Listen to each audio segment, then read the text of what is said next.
The dust had not yet settled on Thomas Crawford's grave when the first creditor came knocking, and Adelaide Crawford answered the door with flour on her apron and absolutely nothing in her purse.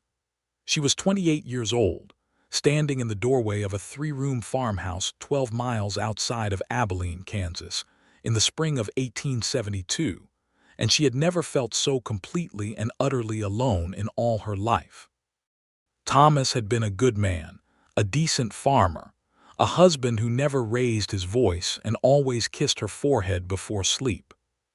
He had also been a man who could not say no to lending money, and when the fever took him in February, it took with it every plan they had ever made together, leaving Adelaide with a small girl named Clara, 6 years old and still asking when Papa was coming back, a handful of chickens, a cow named Bessie who was getting old, and debts that made Adelaide's stomach turn cold whenever she thought about them too long. She planted the spring garden herself. She mended fences herself. She hauled water from the creek herself, until her shoulders ached so deeply that some nights she could not lift her arms above her head. She sold 2 of the chickens to pay for flour and salt, and she sold 3 more to keep the lamp oil stocked through April. By May, she had exactly 4 chickens left, the aging Bessie, and a root cellar that was holding on by the mercy of last autumn's harvest and not much else. The people of Abilene were not unkind to her. Neighbor women brought pies and sympathetic looks, and Reverend Holly said prayers over Thomas that Adelaide believed were genuine.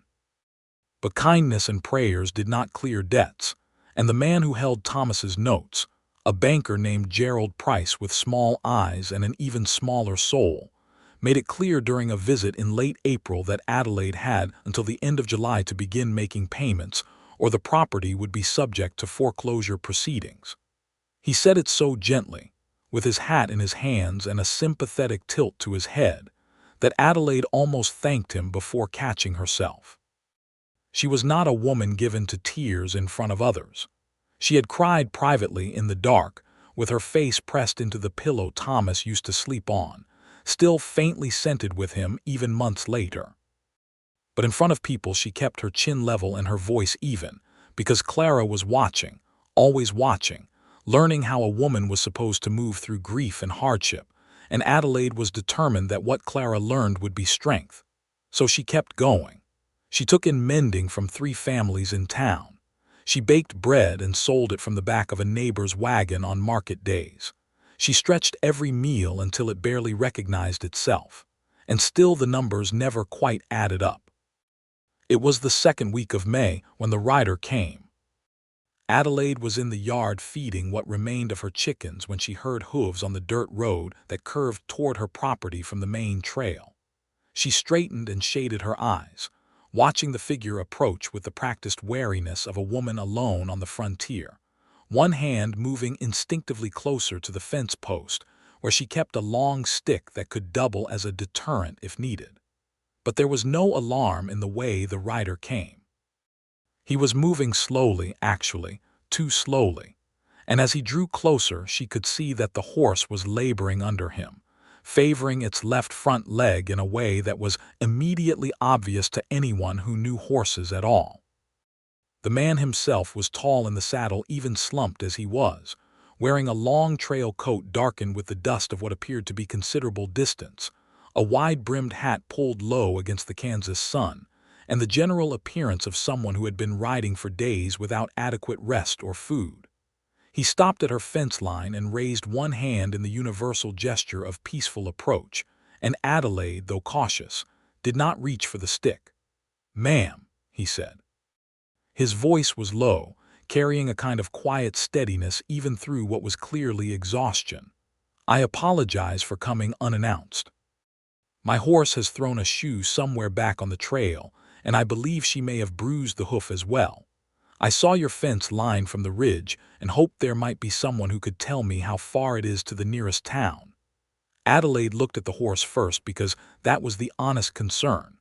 The animal was a fine roan mare, strong-boned and well-tended despite the current distress, and the way she was holding that left foreleg spoke of real discomfort. Then she looked at the man. His face, when he tilted his hat back slightly, was lean and weathered in the way of men who spent their lives outdoors, with dark eyes under darker brows and a jaw that needed a razor's attention. He looked to be in his mid-30s, though the trail had a way of adding years to a face. He looked tired in a deep way, not just physically but in some interior sense she recognized because she had seen it in her own mirror often enough these past months. "Abilene is 12 miles east," she said, "but your horse won't make 12 miles on that leg without doing real damage." He looked down at the mare with something that was clearly genuine worry. "No," he said quietly, "I don't suppose she will." There was a silence between them, the kind that happens when one person has more to offer than they should, and another person needs more than they want to ask for. Adelaide heard it clearly and understood exactly what it meant, because she was living proof that pride was a language spoken fluently on the Kansas frontier. She thought about her root cellar. She thought about the last of her flour, and the fact that the mending money she was expecting would not come until Thursday. She thought about Gerald Price and his sympathetic hat-in-hand visit, and his numbers that did not care about compassion. And she thought about the horse standing at her fence with her hoof held carefully off the ground, and about the man sitting on her who was trying very hard not to ask for help. "Bring her around to the barn," Adelaide said. "I can look at her hoof." "We have a spare stall." He hesitated. "I don't want to impose on you, ma'am."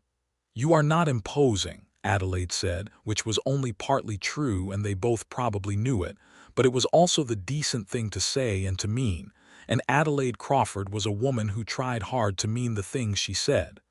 "My name is Adelaide Crawford. This is my place." "Matthew Norris," he said, and something shifted in his expression, a brief softening that might have been relief or gratitude or simply the recognition of being met with generosity when he had not expected it. He touched the brim of his hat. "I am much obliged, Mrs. Crawford." She led him around to the small barn, which was tidy despite the circumstances, because tidiness was one of the things she had control over and she exercised it diligently. There was hay in the stall, not as much as there should have been, but enough. She held the stall gate while Matthew Norris dismounted and led the roan mare inside, speaking to her in a low, continuous murmur that struck Adelaide as the kind of thing a person did with animals they genuinely cared about rather than simply owned.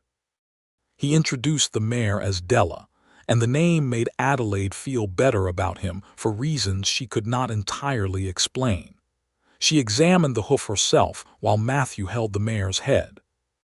The shoe was gone, as he had said, and there was bruising along the sole that confirmed her suspicion of a stone impact.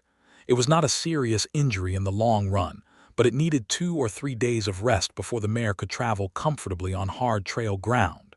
Adelaide said so plainly. Matthew Norris listened without interrupting, which she also found she appreciated. 2 or 3 days, he repeated. "At minimum. If you push her sooner, you risk a worse lameness and a longer delay." He rubbed the mare's nose and looked at Adelaide in a way that was direct without being rude. "Mrs. Crawford, I've already taken advantage of your kindness with the stall. I can't ask for more than that." "The town of Abilene has a boarding house," Adelaide said, and then something made her stop. It was the same instinct that had made her say bring her around to the barn, something she recognized as simple human decency operating in the space before practical caution could intervene. She looked at the man, at the genuine exhaustion in his face, at the way he was holding himself with the careful economy of someone running on reserves, and she made a decision that her practical mind immediately flagged as unwise and her heart flagged as necessary. "Or," she said, "there is a spare room here. It is small. I cannot offer much in the way of meals, but what I have I will share." He looked at her steadily. "That is a generous offer from a stranger. My husband was a man who believed strangers were just neighbors who hadn't arrived yet," Adelaide said, and heard her own voice catch very slightly on the word husband, the wound still fresh enough to feel even when she wasn't pressing on it directly. He would have offered the same. Matthew Norris was quiet for a moment, and she had the sense that he was weighing something, not just the practical offer but what it meant to accept it, what it said about a woman alone offering hospitality to a man she did not know, and what it said about a man who accepted such an offer and the responsibility that came with it. "I will pay for the room and the board," he said. "I am not running a boarding house," Adelaide said with a firmness that surprised even her. "I am extending courtesy to a person in need. That is different." "I understand the difference," Matthew said quietly, "and I respect it, but I am not a man comfortable taking something for nothing, Mrs. Crawford. Please allow me that." She looked at him for a long moment, this stranger with his tired dark eyes and his honest voice, and she thought that Thomas would have liked him. "We can discuss it," she said, which was a compromise, and they both seemed to understand that it was as much agreement as she was prepared to offer at the moment. She showed him the spare room, which was small and simply furnished, a narrow bed, a washstand, a single window that looked out toward the creek. He thanked her with a brevity that she was beginning to understand was not coldness but precision. He did not waste words, this man, which she found she preferred to men who used too many. Clara was sitting at the kitchen table doing her letters when Adelaide came back inside, a practice Adelaide maintained with fierce consistency, because she was determined that her daughter would have every advantage education could offer, regardless of how the rest of their circumstances stood. Clara looked up with the wide, unguarded curiosity of a 6-year-old and said, "Who is the man?" "A traveler," Adelaide said, tying her apron back on with the decisive movements of a woman returning to purpose. "His horse is lame and needs rest. He will stay for a few days." Clara considered this with great seriousness. "Does he have a hat?" "He does." "Papa had a hat," Clara said, and went back to her letters, and Adelaide turned to the stove so that her face was private. That first evening, Adelaide made what she had, which was a pot of bean soup with the last of the salt pork, a half-loaf of bread from Tuesday's baking, and what she could scrape together for a respectable meal for 3. It was not much, and she knew it, and there was a specific quality of shame involved in setting a modest table for a guest that she felt as a physical pressure in her chest. But she set it with care, with the good cloth and the proper utensils and the lamp lit in the center of the table, because dignity was not contingent on abundance. Matthew Norris came to the table clean-faced and with his coat off, wearing a plain shirt and looking considerably more human for having washed the trail from his face. He looked at the table and then at Adelaide and said nothing about the modesty of the meal, which was the right thing to do, and he said before sitting, "May I?" gesturing toward the empty chair, and waited for her nod, which she found was the right thing too. Clara stared at him with unabashed interest throughout the meal. Matthew met her staring with the kind of steady, unbothered patience that some people have with children and others simply do not.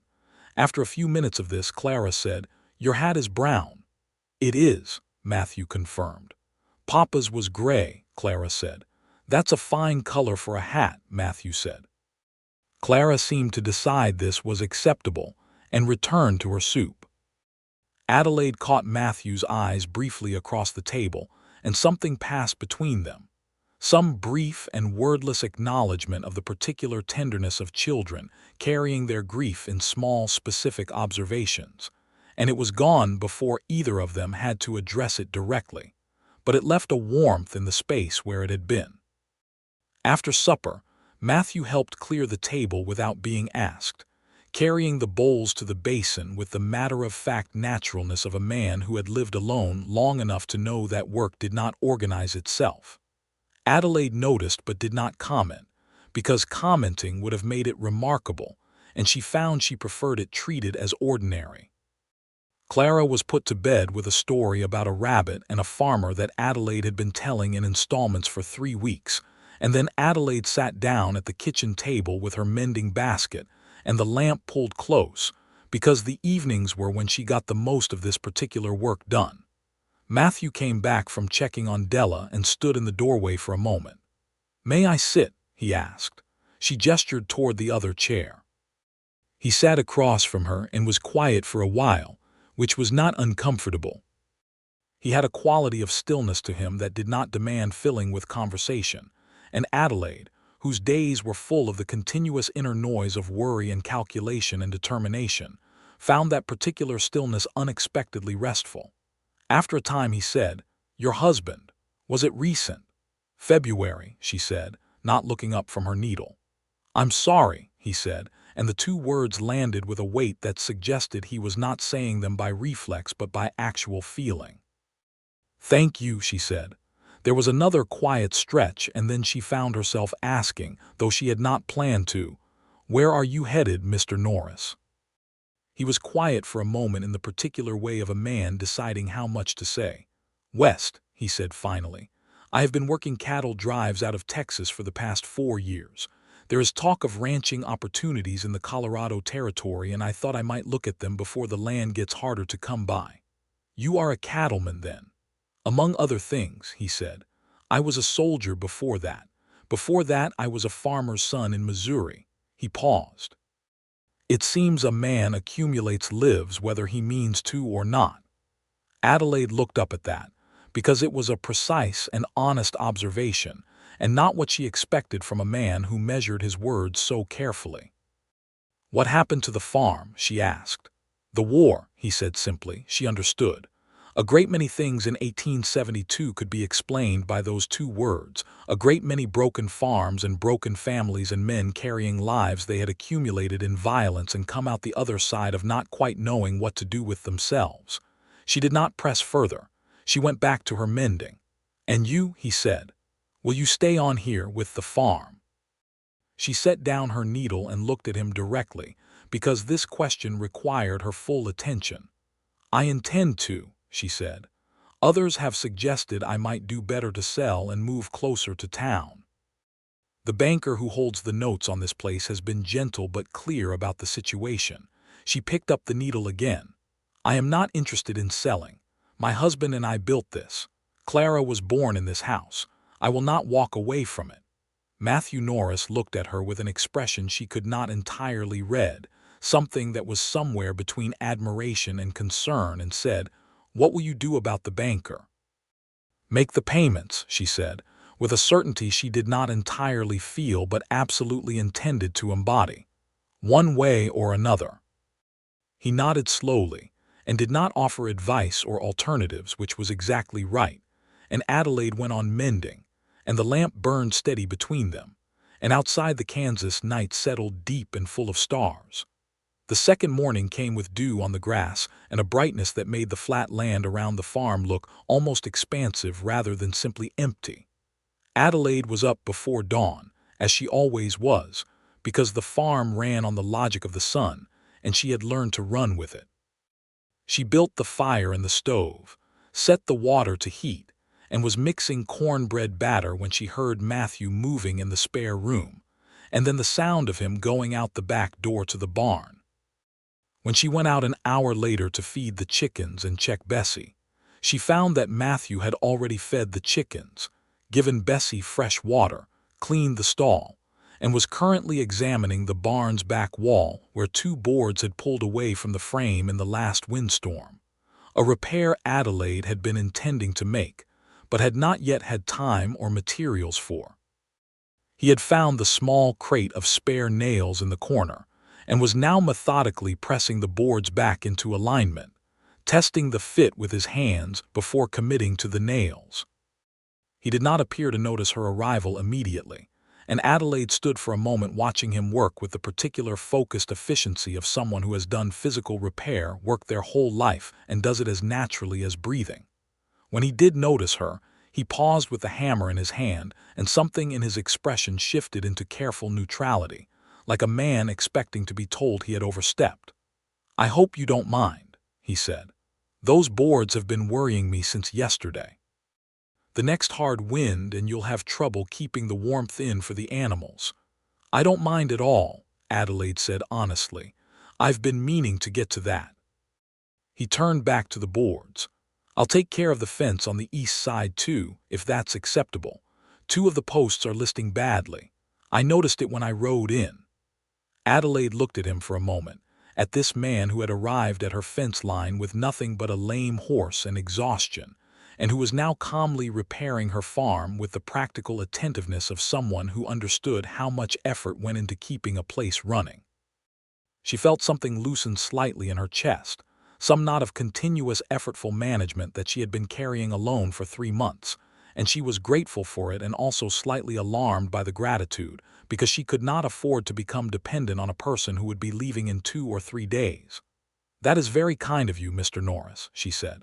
"Matthew," he said, driving a nail with 2 clean strokes, "if you don't mind, Mr. Norris makes me feel old." "Matthew, then," she said. "And I am Adelaide." He glanced back at her briefly, and there was something in that brief look, a kind of quiet attention, not forwardness but awareness, the look of a man who had noticed something and was being honest with himself about having noticed it. Then he turned back to his work, and Adelaide went to feed the chickens, and the morning proceeded on its practical course. Over the following 2 days, the rhythms of the small farm shifted to accommodate a third adult presence in a way that Adelaide had not anticipated and found harder to resist than she expected.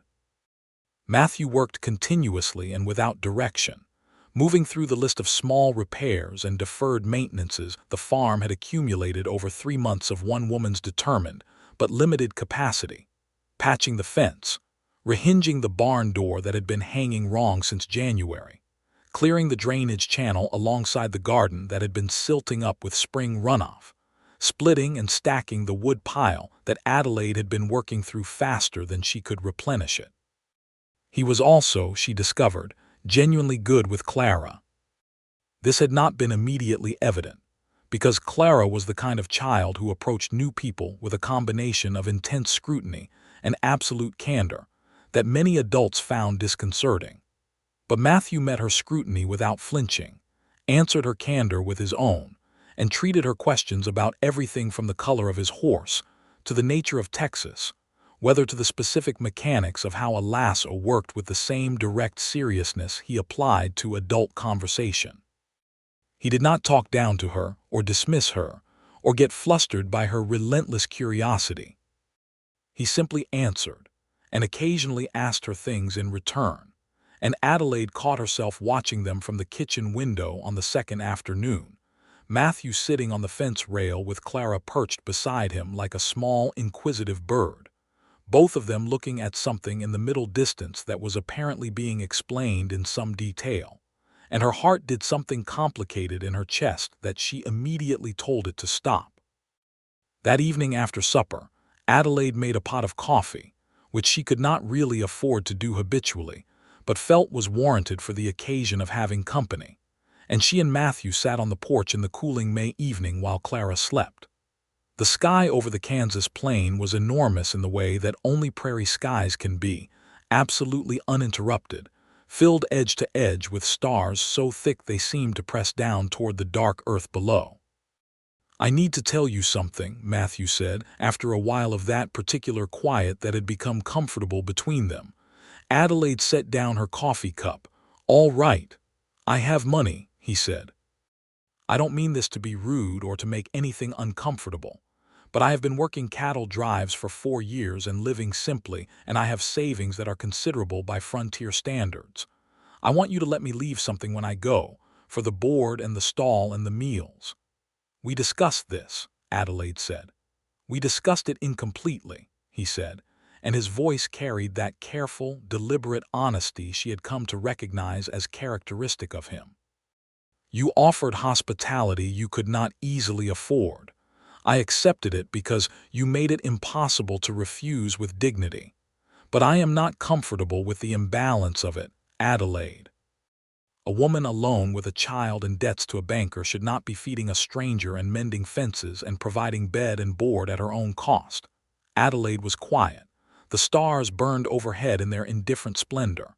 "It is not charity," he continued, with a precision that suggested he knew this was the word she feared. "It is fair payment for value received. Your spare room was worth something. The meals were worth something. The hay for Della, the use of the stall. Let me pay you what it is worth." "And what do you think it is worth?" she asked, and her voice was steadier than she felt. He named a figure. It was twice what she would have charged if she had been charging, and they both knew it. And when she opened her mouth to protest, he said, quietly, "Adelaide." Just her name. Nothing else.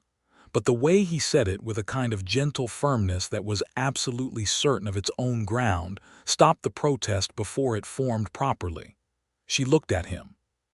In the lamplight falling through the window from inside, she could see the planes of his face, honest and tired, and something else, something warmer than either of those things. And she thought about the fence and the barn wall and the wood pile and the 2 days of meals shared at her small table, and the way he had sat across from her in the evenings with his quality of steadying stillness, and never once made her feel pitied or inadequate or anything other than herself. "I will not fight you on it," she said at last. He exhaled slightly, like a man releasing a tension he had been holding. "Thank you." They sat in silence for another hour, not touching, not speaking much, just existing in the pleasant gravity of each other's company while the vast Kansas night moved slowly over them. And when Adelaide finally stood to go inside, she was honest enough to admit to herself, in the private territory of her own thoughts, that she was going to miss this particular quiet when it was gone. The next morning, before Adelaide was fully awake, she heard hooves and voices in the yard and came quickly to the window to see 2 men she did not recognize stopped at the fence line, talking to Matthew, who had evidently been out at the barn already. She dressed quickly and went out, one hand at her hair which she had not yet properly pinned, and caught the tail end of a conversation. The 2 men were ranch hands by their look, both young, one of them with a reckless quality to his posture that Adelaide instinctively did not trust. They were asking Matthew questions about the road west, or appearing to, but there was something sideways in the energy of the exchange that made Adelaide's instincts sharp. Matthew was standing between them and the barn in a way that was probably unconscious, but was also possibly not, and he was answering them in monosyllables with the kind of controlled patience that is not actually patience but control. When Adelaide appeared in the doorway, the younger man's eyes moved to her with an attention she did not appreciate, and Matthew's posture shifted very slightly in a way she registered without being able to articulate. "These gentlemen are asking after the trail west," Matthew said, with an easy tone that carried an undertone of message for Adelaide specifically. "I've given them what directions I can." "Much obliged," the older man said, touching his hat with the reflexive courtesy of someone raised to it. "Mrs. Crawford, is it? We heard there was a place along this road that might sell water for horses." "I can spare water for your animals," Adelaide said, because she could, and because it was the right thing, and because she had learned that the risk of meeting hostility with hostility was worse on the frontier than the risk of extending simple courtesy. She was careful and aware, but she was not afraid. Not quite. Matthew drew up the bucket from the trough himself and watered their horses while Adelaide stood on the porch and watched. And after a few more minutes of nothing exchanged, the 2 men rode on, and Adelaide watched them go until they were well past the fence line and moving away on the trail. Matthew came back to the porch and stood beside her, also watching until the riders were out of view. "Men from the Drovers' Rest outfit," they said, he told her. "Probably true. The Drovers' Rest has been running beef through this corridor. You know them." "I know the type," he said with a flatness that carried its own specific information. He looked at her. "Are you often alone here in the way of no near neighbors?" "The Hensley farm is 3 miles north," she said. He nodded slowly. "Is there a reason you have not considered a hired hand? Someone to work the place and provide the presence of a second adult?" Adelaide gave him a look that contained the entire arithmetic of her financial situation. "Of course," he said, reading it correctly. "I apologize. I didn't mean to suggest something obvious as if it hadn't occurred to you. I am aware of the vulnerabilities of my situation, Matthew," she said, without sharpness but with clarity. "I know you are," he said, and the gentleness of it was almost worse than if he had simply agreed, because it recognized everything she was carrying without reducing it to anything smaller than what it was. Della's hoof, when Matthew checked it that afternoon, showed enough improvement that he said she could probably manage the road to Abilene without harm if they walked most of it. He said it with the careful neutrality of a man reporting a fact, but Adelaide heard what was underneath it, the fact of departure approaching, the close of this small interlude of unlikely companionship, and she kept her expression equally neutral and said that was good news for Della. That evening, Adelaide made the most ambitious meal she had attempted since Thomas died. She had been saving back some of the mending money against just this kind of occasion, the hospitality she could not quite afford that she would find a way to manage anyway, because there was a dignity in making an effort that she refused to surrender to practicality. She made a proper roast with the last of the preserved venison from the fall, made cornbread that was light and perfect, made a small apple cake with the dried apples from the cellar that she had been hoarding for months. Matthew came to the table and looked at it and looked at her and said, very quietly, "Adelaide, you didn't need to do this." "I know," she said. "Sit down." Clara declared the apple cake the best thing she had ever eaten and demanded to know if Matthew would come back, and if he did, would Adelaide make it again? And the question hung in the air with the guileless precision of childhood until Adelaide said, redirecting, "Let's finish our supper, Clara." And Matthew looked carefully at his plate in a way that might have been to avoid Adelaide's eyes, or might have been for some other reason entirely. After Clara was in bed, Matthew came to the kitchen table and placed something on it beside Adelaide's coffee cup. She looked at it. It was money, a careful stack of bills, and when she counted it, which she could not help doing, it was exactly as he had named the previous evening on the porch, and more, twice what a reasonable man would have said the board and the meals and the stall were worth.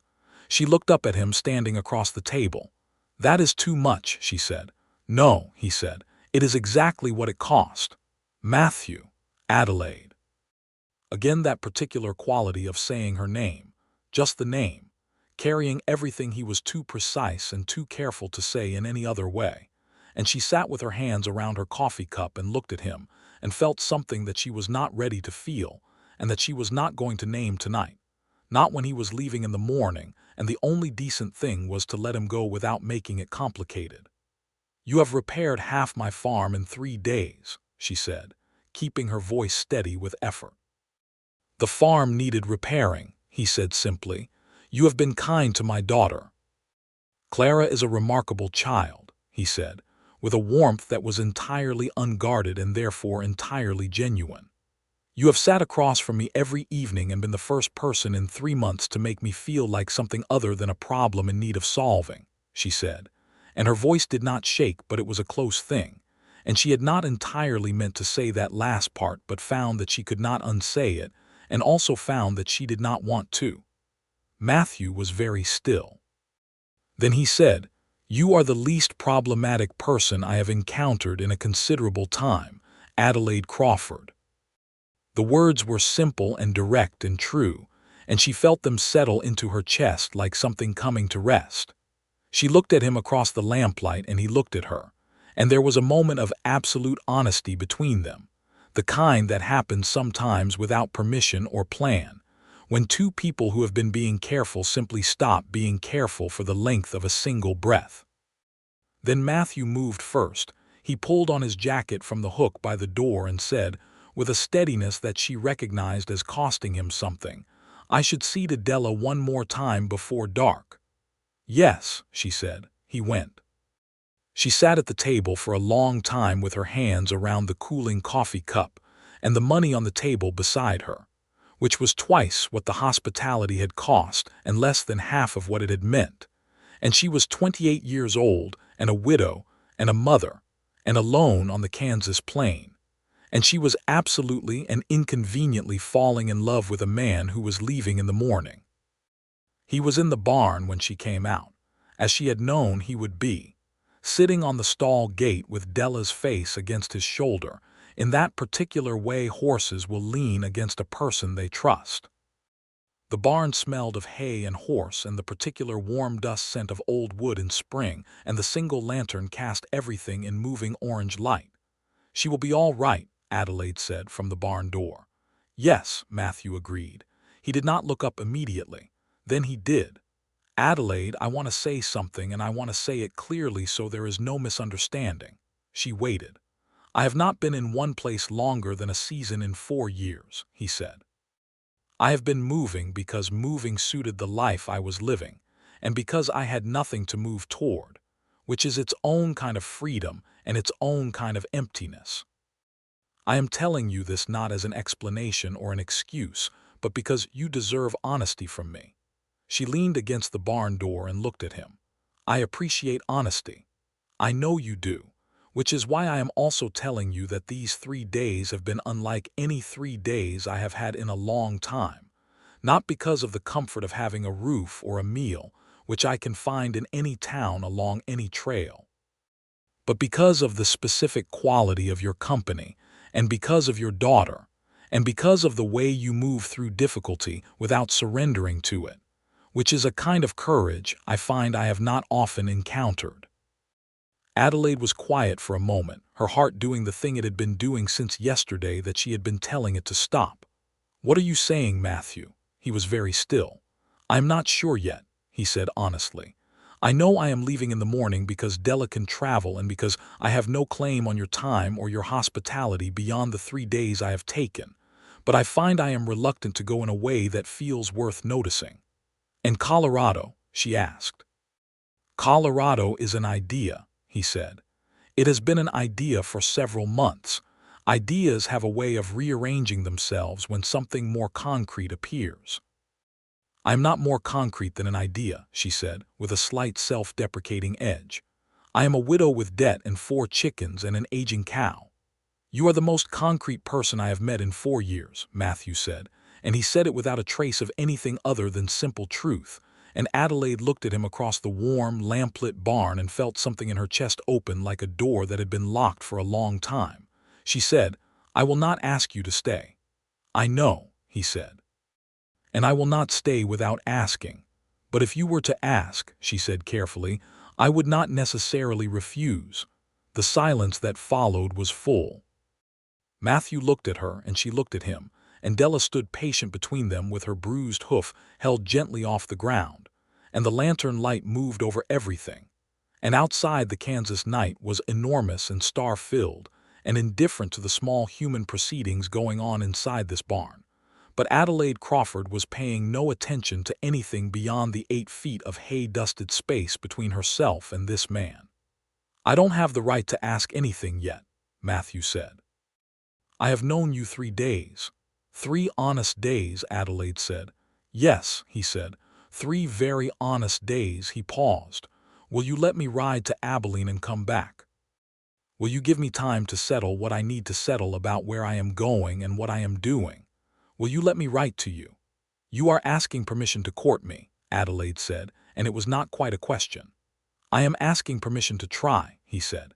She was quiet for a moment that stretched into several, not because she was uncertain, but because the thing being asked for deserved proper consideration, not because it was unwelcome, but because it was serious and she was a serious woman. Then she said, "Yes, Matthew, you may write to me." He stood from the stall gate and she straightened from the door, and they stood looking at each other, and he crossed the distance between them and took her hand in both of his, not in a forward way, but in the way of a person making a promise with a gesture rather than a word, and he held her hand for a moment in the warm dark of the barn, and she felt the solidity of his hands and the particular care with which he held hers, and then he released it and stepped back. "Good night, Adelaide," he said. "Good night, Matthew," she said, and she went back into the house and stood in the dark kitchen for a long time before she could sleep. He was gone before dawn, as he had said, and he left a note on the kitchen table beside the money that said, "I will write from Abilene. Take care of yourself and Clara. The fence on the east side should hold through the summer, but have someone look at the gate before winter." The note was signed simply Matthew, and Adelaide read it twice and then folded it and put it in the same drawer where she kept the letters Thomas had sent her when they were courting, the only drawer she had not sorted out and reorganized since February, which was probably information about something. The days after he left had a strange quality to them, Not exactly like the days after Thomas had died, because this was a different kind of absence, chosen rather than inflicted, temporary rather than permanent, carrying anticipation rather than grief. But the farm was quietly louder in his absence, if that made sense, which it did not exactly but was true regardless. The fence he had mended stood solid in the morning light. The wood pile was stacked taller than she had seen it in months. The barn door swung true on its rehung hinge.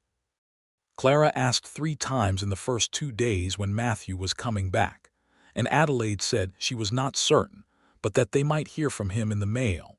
And Clara went to the window and looked down the road with the complete conviction of a 6-year-old who had decided something was going to happen and was simply waiting for reality to align itself with her expectations. The first letter came 12 days later, brought by the postal rider from Abilene on a Thursday. Adelaide was in the garden when she heard the horse on the road, and she stood up too quickly and had to make herself slow down and walk normally to the fence, because she was 28 years old and a grown woman, and not going to run toward the road like a young girl. The letter was 4 pages in a close, precise hand. He wrote from Abilene first, where he had found a farrier for Della and spent 2 days settling correspondence and reconsidering, as he put it, the direction of his intentions. Then from Selena, where he had gone thinking to continue west, and had instead spent 3 days thinking about Kansas and a farm 12 miles from Abilene, and a woman with flour on her apron. He wrote about the cattle country he was seeing, and what the land looked like from horseback in the early morning, and a conversation he had had with a cattleman in Selena who mentioned a small established ranch outside Abilene that was looking for a buyer. He wrote about Clara and her inquisitiveness and the apple cake. He wrote at the end, "I find that Colorado seems considerably less important than it did a month ago. Please write back if you are willing." Adelaide sat down on the porch step and read the letter through twice, and then a 3rd time, and then she went inside and wrote back 4 pages herself, which was more than she had written to anyone since Thomas died, and it came easily and honestly, and she sealed it and gave it to the next postal rider with a conviction that made her slightly breathless. The exchange of letters continued through May and into June, each one arriving before she expected it, each one growing slightly warmer, slightly less careful, slightly more itself. He wrote about the ranch he was looking at seriously now, 120 acres with a sound house and good water, and enough grazing for a real herd, about how the land outside Abilene reminded him of Missouri before the war, about how he had not put down roots anywhere in 4 years, and was finding that he wanted to. She wrote about the farm and the debt and the mending work in Clara's letters, which were improving rapidly, and about what the prairie looked like after a spring rain when everything turned green so quickly. It seemed almost violent in its insistence on life, and about how she had been thinking about what he had said in the barn about honesty and about courage. In his 5th letter he wrote, "I think I have been working my way back to Kansas since I left it. If you are willing, I would like to come back to your fence line, this time with a question I would ask properly." She wrote back within a day. She said, "I have been waiting for you to find your way here since the morning I watched you ride away."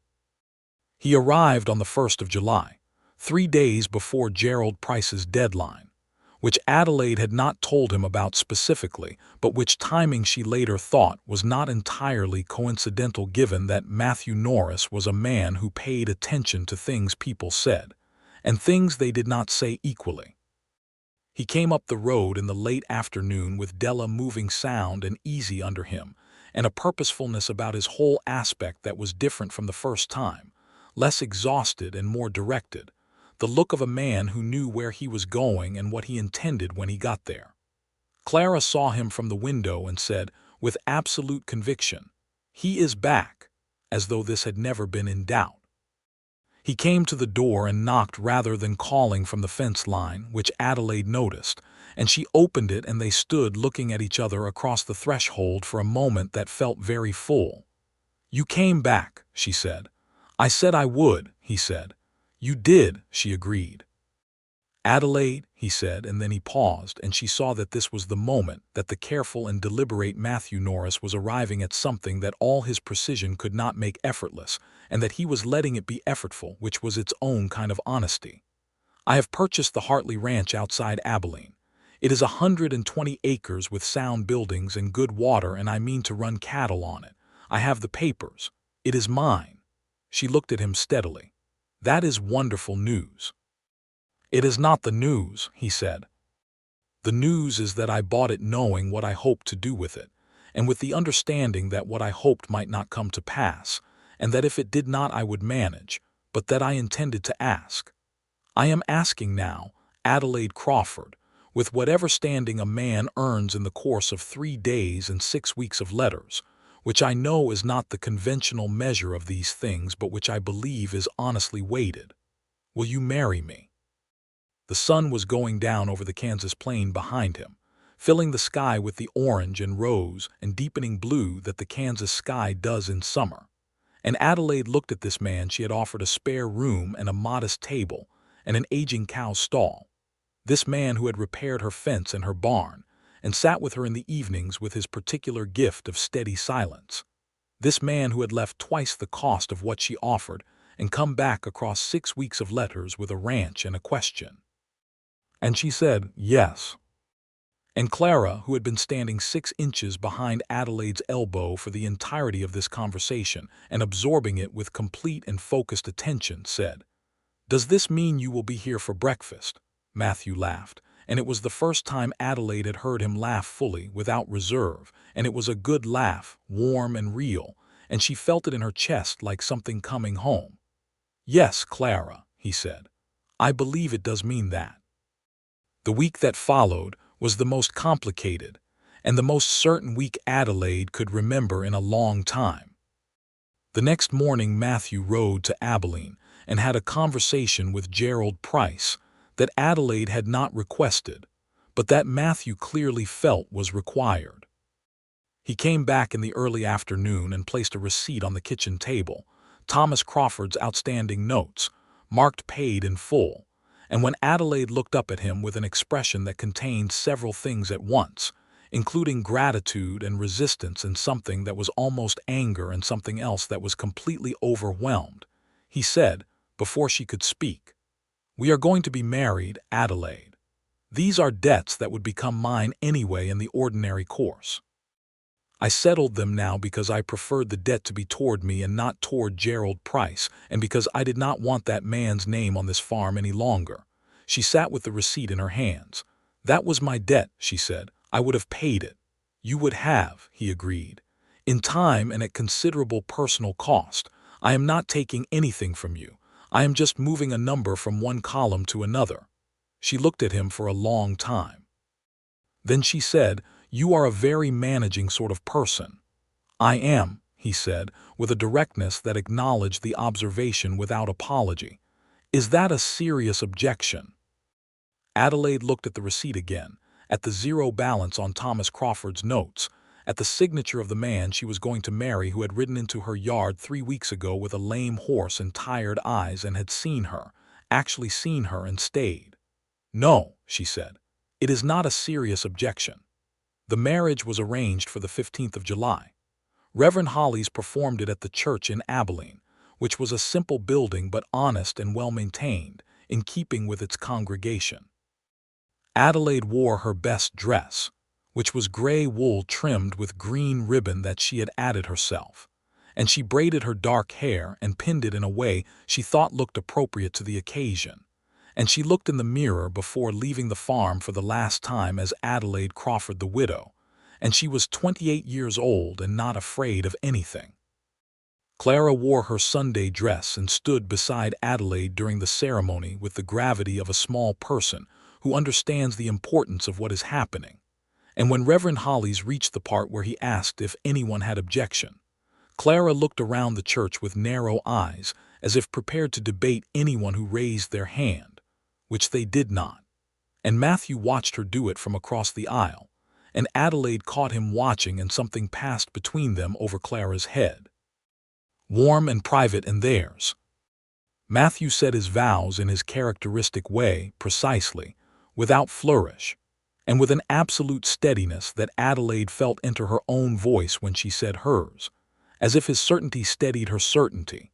And when Reverend Hollis pronounced them husband and wife, and Matthew turned to her and put his hands on either side of her face with a gentleness that was completely at odds with his size and his history, and kissed her in front of the congregation with the particular kind of kiss that is public and also private, she felt the full weight of it, not the sadness of Thomas gone which would never fully leave her, but also the living warmth of this new thing, this honest thing, this man, who had met her at her own fence line and paid twice the cost of what she offered and come back when he said he would.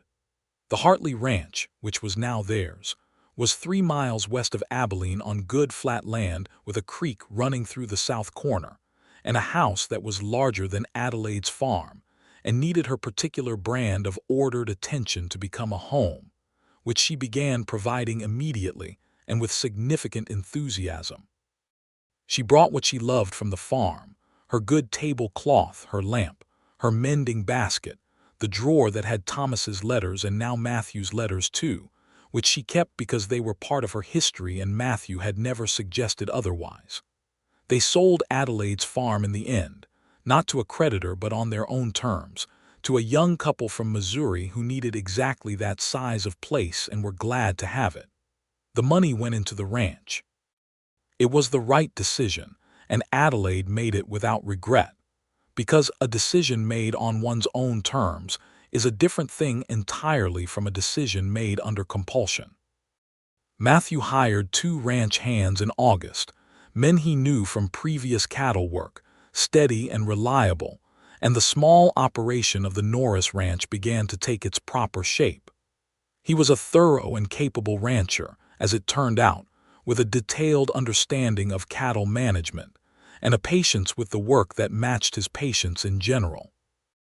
Adelaide ran the household with the same focused efficiency she had always applied to the farm, and found that the enlarged scale did not overwhelm her but actually suited her, gave her room to expand the kitchen garden and the small orchard and the baking work that she had discovered she was good at and liked, and she began selling bread and preserves at the Abilene market with a regularity that became its own small income independent of the ranch, which she maintained because the independence pleased her, and Matthew understood that it would.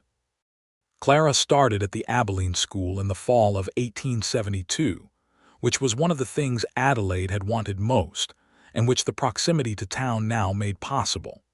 She came home full of information and opinions on a daily basis, and distributed them at the supper table with the thoroughness of a person making sure everyone received their full allotment.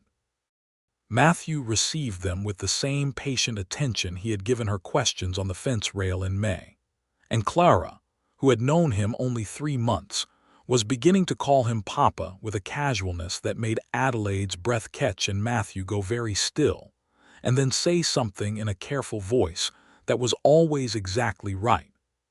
He told Adelaide one evening that autumn, sitting on the porch of the new house as he had sat on her old porch in May, that he had not expected this. He said it looking at the darkening plain with an expression of quiet wonder that she had seen before in smaller doses but not with this particular quality of breadth. Expected what, she asked, though she thought she knew. Any of it, he said. I rode down a road in the 2nd week of May because my horse was lame. I had not been planning to stop anywhere. I had not been planning on anything except distance. He paused, and instead I found myself at your fence. Adelaide looked at his profile against the evening sky. And what did you find there? He turned to look at her, and his expression was open in a way she had had to watch accumulate over months. This man who had been private and careful, and was learning in her company to be less so, not because she demanded it but because she made it feel safe. Everything I had given up on finding, he said. She took his hand the way he had taken hers in the barn on the last evening in May, with both of hers, and held it, and the autumn evening settled around them on the porch of the house that was becoming theirs, and the plain was gold and brown and vast in every direction, and she thought that this was what it felt like when something broke and healed properly. Not as if the break had never happened, but as if the thing itself had been made stronger in the healing, the way a well-set bone is. By the following spring, Adelaide knew she was expecting, and she told Matthew on a morning when the light came through the kitchen window at the particular slant that meant winter was releasing its grip, the kind of morning that always made her feel as if things were beginning. He went very quiet when she told him, and then he stood up from the table and crossed to where she was standing and put his arms around her with a care that was also its own kind of speech. And she pressed her face against his chest and felt his heart beating, steady and certain. And she let herself be held in the way she had not let herself be held in a long time. "Clara is going to have opinions about this," Adelaide said into his shirt front and felt him laugh. "Clara has opinions about everything," he agreed. "It is one of her finest qualities." Clara, informed that evening of the approaching change in family composition, did indeed have opinions. They were largely positive, tempered by the specific concern that a baby might be loud and interfere with her reading, and moderated by Matthew's assurance that they would work out a system, which satisfied her in the way that any practical approach tended to satisfy Clara Crawford Norris, who was her mother's daughter. The summer of 1873 brought the birth of their son, whom they named Thomas James Norris, the Thomas for Adelaide's first husband and the James for Matthew's father, and neither of them thought that honoring what had come before diminished what they were building, because both of them had understood from the beginning that love does not ask for history to be erased, but only for room to add to it. Thomas James Norris arrived in August with a considerable volume of opinion about the matter, which seemed appropriate given his sister. And from the first hour of his life, Matthew Norris looked at him with an expression that Adelaide had not seen on his face before, and which she understood was a thing that happened to people sometimes without warning, the absolute unguarded particular love of a parent for a specific small person. He was a patient father, as she had known he would be, the same patience he brought to everything, to the ranch and the horses and the careful daily work of building something that lasted. He was also, she discovered in the years that followed, surprisingly funny, in a dry way that crept up on you when you were not expecting it. And this delighted her, because she had suspected it from the early evenings on the porch but not fully confirmed it until they had been married long enough for him to stop being careful about all of it and simply be himself. Being himself turned out to be, as Adelaide found, one of her favorite things. The ranch grew steadily, not spectacularly, not in the way of men who bet everything on a single season and sometimes won and sometimes lost catastrophically, but in the solid accumulating way of someone who understood that land and cattle and weather were long-term propositions that required patience over luck.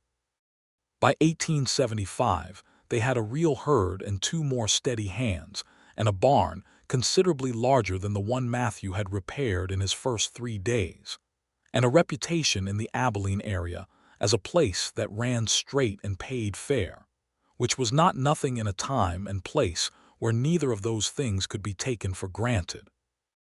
Adelaide's market bread and preserves had grown into a small but consistent business that she ran with the same methodical focus as everything else, and she had begun teaching Clara to bake with her on the grounds that skill was the best inheritance a woman could pass on, which Clara accepted with the condition that she also be allowed to learn to ride properly, which Matthew taught her with considerable pride. There were hard times, too, because there were always hard times in that country in those years. A bad winter in 1874 killed a portion of the herd and kept them on lean ground for most of the following year, and Adelaide cooked through it with the same efficiency she had applied to the root cellar in the dark months after Thomas died. A drought in the summer of 1875 tested the creek and the kitchen garden and Matthew's patience in ways that the patience generally prevailed over, though not without visible effort. The frontier was not a forgiving place, and they did not expect it to be, and they moved through its difficulties as people who had already been tested moved through subsequent tests, with a kind of grim practical competence that did not pretend the difficulty away, but also did not let it win. There was the matter of justice, or the frequent lack of it in those years, which neither of them could ignore entirely. Matthew had come back from the war with an understanding of what institutionalized injustice looked like from the inside, and in Abilene in the early 1870s, there was no shortage of examples. The treatment of the freedmen who had come west in the years since the war, looking for the opportunity the eastern states had not provided, the ongoing dispossession of the Kaw and Osage peoples from the land that was being turned into cattle country, the particular legal invisibility of women that Adelaide encountered regularly in the form of documents requiring a husband's signature for things she was perfectly capable of deciding herself. Matthew signed whatever needed signing because the law required it, and expressed his opinion of the law on the matter with a plainness that Adelaide found satisfying even when it changed nothing. She taught Clara that unfairness did not mean inevitability, that the law could be wrong and often had been, and that this was a reason to work toward changing it, and not a reason to accept it as the natural order. Clara absorbed this with the thoroughness she applied to everything, and by the time she was 12 was writing letters to the Abilene newspaper editor about various community matters with a level of argumentative precision that made the editor print most of them, which he later said he did because they were well constructed, and he had a policy of printing well-constructed arguments regardless of age, which was one of the better things Adelaide ever heard anyone say.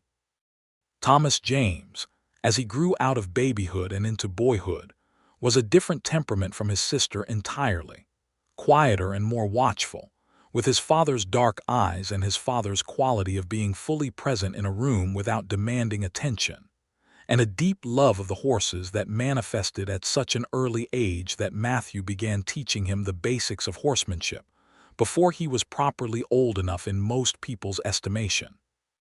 Though with the careful margin of safety that characterized everything Matthew did with the children. In the autumn of 1876, Adelaide found herself expecting again. She told Matthew in the same kitchen, in the same slanting morning light, and this time he did not go quiet first but simply smiled, which was slower to come to his face than to most people's but entirely worth the wait when it arrived, and she thought about the morning she had first watched him drive nails into her barn wall with that focused efficiency, and how far they had come from that morning to this one. Their second son, Robert Henry Norris, arrived the following April with considerably less editorial comment than his older brother, and a placid disposition that both his parents found slightly suspicious given the rest of the family's collective investment in opinions, but which proved to be genuine and remained with him as he grew. Clara, at 13, greeted her new brother with the seriousness of someone conducting an official inspection, declared him satisfactory, and went back to her book, which everyone found entirely characteristic. The years turned over in the way that good years do, not without their weight and work, but with a quality of accumulation that felt like building rather than just enduring. The ranch became solid, with a reputation that drew fair buyers and honest offers. Adelaide's bread went to 3 more towns along the rail line, carried in wrapped parcels on the weekly stage, a small commercial achievement that she was quietly proud of. Matthew hired a young freedman named Samuel Davis as his third permanent hand in 1877, a man of ability and steadiness who had come west from Tennessee with nothing but determination, and quickly proved that determination was the primary requirement. And when the older hands gave Samuel trouble in the first months, Matthew addressed it with the characteristic plainness that left no room for the subject to be reopened. And Samuel Davis worked the Norris Ranch for the next decade, with a loyalty that was entirely earned on both sides. Clara left for a young women's academy in Topeka at 16, paid for by the combination of Adelaide's bread money and Matthew's careful ranch savings. A departure that Adelaide managed with the self-discipline of a woman who understood that this was exactly what she had raised Clara to do, and that the measure of the raising was in the going. And Matthew stood beside her on the station platform and held her hand without saying anything, and she was grateful for both things. By 1880, the year that the census taker came through Abilene and stopped at the Norris Ranch and wrote down Matthew Norris, rancher, 42, Adelaide Norris, 36, and their household, which included Clara home for summer at 14, Thomas James at 6, and Robert Henry at 3, and the hired hands in their separate bunkhouse. There was a permanence to what they had built that Adelaide sometimes contemplated in the early mornings before anyone else was awake.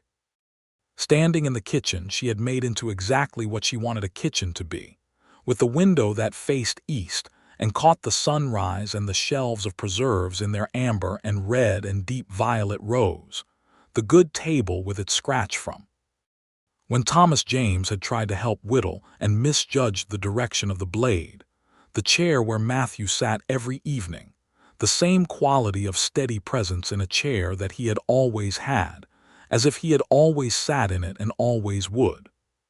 She thought sometimes about the first morning he had knocked on her door, or rather come to her fence line, because he had been too careful to knock on the door of a woman alone without being invited first, and she had been too careful to invite him further than the barn without more than 30 seconds of consideration.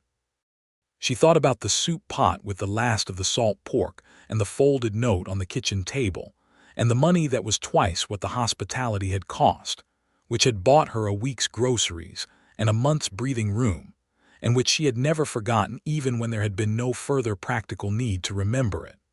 She thought about letters arriving on Thursdays, and the way she had started listening for horses on the road, and had told herself to stop and had not stopped. She thought about a man arriving at her fence line with a lame horse and tired eyes, and a quality of deep and private loneliness that she had recognized, because she had been wearing the same quality herself, and how neither of them had been looking for anything, and how that was apparently exactly the condition under which certain things were found. One evening in October of 1880, with the boys in bed and the house settling into its nighttime quiet, Matthew came to where Adelaide was sitting by the lamp with her sewing, which she did still and always would because she found it meditative, and because the work of one's hands in the evening is its own kind of contentment.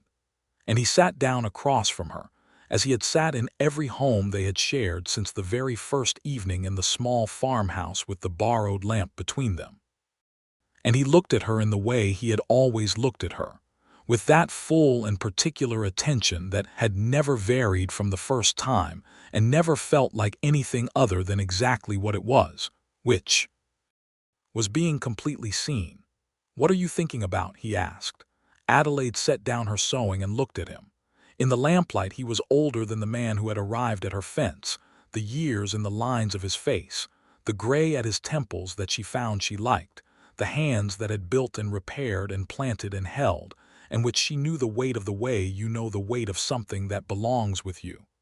"I was thinking about salt pork soup," she said. He looked at her for a moment, and then one corner of his mouth moved in that particular slow way that had taken her months to identify as the beginning of his smile, and which she now treasured as one of the things that was entirely hers. "Is that so? And fence posts," she said, "and the way you drove those nails with 2 strokes each. Very efficient. Is this going somewhere?" he asked, with the warmth that was underneath the dryness as always. "I was thinking," she said, "that I am glad I went to the barn that first evening, that I am glad I said what I said instead of being more sensible." "I was already half decided before you came to the barn," he said honestly, because that was how he was. "I had been half decided since supper. Since the apple cake," she said. "Since Clara told me about your husband's gray hat," he said, "and you turned to the stove so I wouldn't see your face." Adelaide looked at him.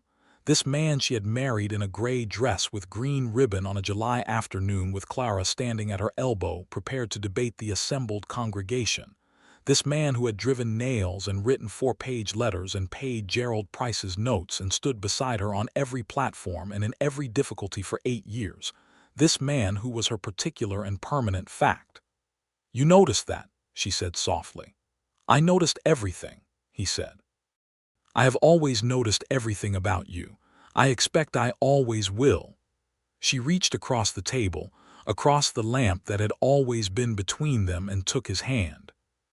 He turned it and held hers in both of his, the way he had in the barn on the last evening in May of 1872, and the quality of it was the same as it had always been, certain and careful and entirely his, the hands of a man who understood the value of what he held. Outside, the October wind moved across the Kansas plain, and the ranch was quiet around them, sound and solid in theirs. The barn with the straight wall and the true-hung door, the fields that had been planted and harvested through 8 seasons, the bunkhouse where the hands were settled for the night, the rooms where Thomas James and Robert Henry slept in the particular heavy stillness of children who have exhausted themselves with living. The empty room where Clara's schoolbook still sat on the shelf waiting for her Christmas visit, the kitchen with its rows of amber preserves and its east-facing window and its scratch on the table. All of it built from a spare room and a pot of soup and 4 chickens and an aging cow, from a man at a fence line with a lame horse and tired eyes, from the particular and unrepeatable alchemy of 2 honest people meeting at exactly the right moment of their lives and recognizing, through all the ordinary furniture of circumstance and caution and practicality, something worth staying for. Adelaide Crawford had offered hospitality she could not afford. Matthew Norris had accepted it and left twice what it cost, and then he had come back, and had been coming back every day since, to this house and this kitchen and this woman and this life, which was the best and truest investment either of them had ever made. The lamp burned between them, steady and warm, and the Kansas night stretched over everything, enormous and full of stars, indifferent to the small and significant and completely resolved happiness of the 2 people sitting together in its middle, holding on.